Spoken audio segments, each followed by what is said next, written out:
I mean, yeah, that's I never understand how I get the opportunity to direct any film, but I think that I was working with Brad Fischer on another movie called A Long Walk, which didn't go, and he had this script and he had this deal with Amblin about making it, and they were looking for a director, and we started talking about it, and it was just a wonderful opportunity to just get into a classical movie about Dracula. I mean, so I completely fell in love with this project immediately. It was like, how could I, to even just get to be in conversation about it was thrilling.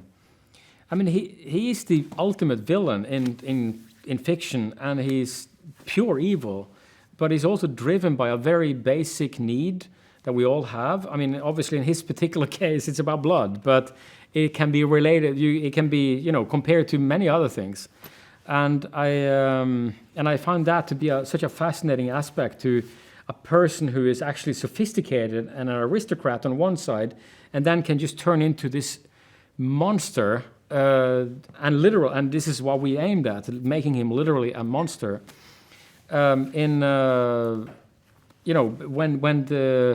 the needs to be that comes up. So I find him to be one of the most complex and intriguing characters in the world, in fiction.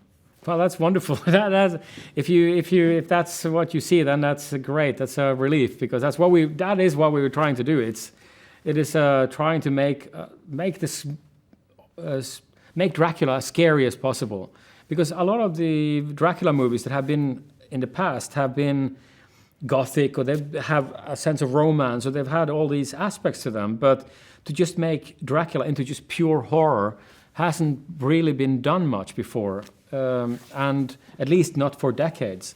And I just wanted to embrace that opportunity to create a pure, raw horror movie with Dracula at its center. Yeah, no, I mean, all credit to Brage Schott for creating that script, who wrote the original draft, because he saw that. He saw that this is just such a contained, wonderful story all on its own. And yes, you have the blueprints for the story in the captain's log in the novel, but you don't know exactly what you're saying. You don't know what actually happened between those log entries. So that is a huge, vast, wonderful opportunity to create a story about the human beings who are just mentioned as names in the novel, and tell how they are in peril, because that's what's so wonderful, is that you see Dracula from a point of view of just a regular human being, not from the point of view of Van Helsing or somebody who is close to Dracula. To them, he's just this distant monster that just came into their world to destroy it. Yeah, and that's such an aspect of a horror, the horror genre, that you can create all this tension in a very short, a very small environment. But in this case, what I loved about it, compared to other movies I've done, is that the small space is actually huge. You're out in the ocean, out in the middle of the Mediterranean Sea. So it is, or for the most part, and it's vast and it's contained at the same time, and I think that's visually very intriguing. I mean, having been around Guillermo del Toro, his mind has of course influenced me. Obviously his movies do, but also the way he sees how to use light and sets and camera angles, and you can study his films. But also, Spielberg's movies are always even in the most suspenseful moments, they have such warmth. And I think the humanity always comes through, regardless of the spectacle.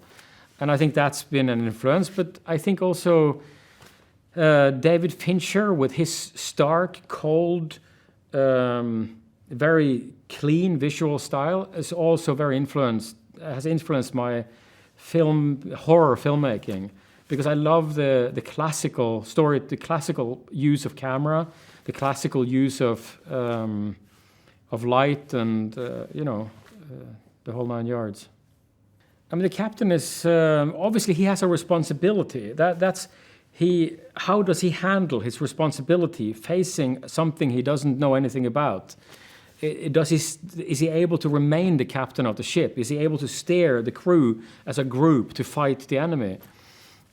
because he's not really a soldier. He's a captain of of a boat. And so that became a very big aspect to his character, in my opinion, that it was about his abilities to handle his crew in the situation up against this. And Liam brings gravitas, he brings nuance, he brings a performance level that just elevates everything he's in. So, and also as an actor on set, he's so warm and he's so including and he's so helpful.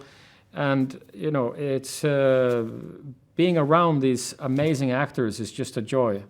Yeah, he's brilliant. I mean, he's such a thoughtful actor, and he digs really deep and comes up with great ideas for how to nuance moments and how to portray these things.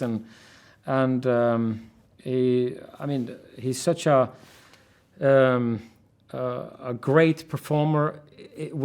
He can deliver a performance in one take, and then he can work it a little bit differently in the next take, and he takes direction so well. And he's also very strong as an actor. He knows what he wants, and it's just but he also brings a warmth and a humanity and a vulnerability in the beginning of the film that can be used as a strength later in the film. So he's just one of those amazing actors. Yeah.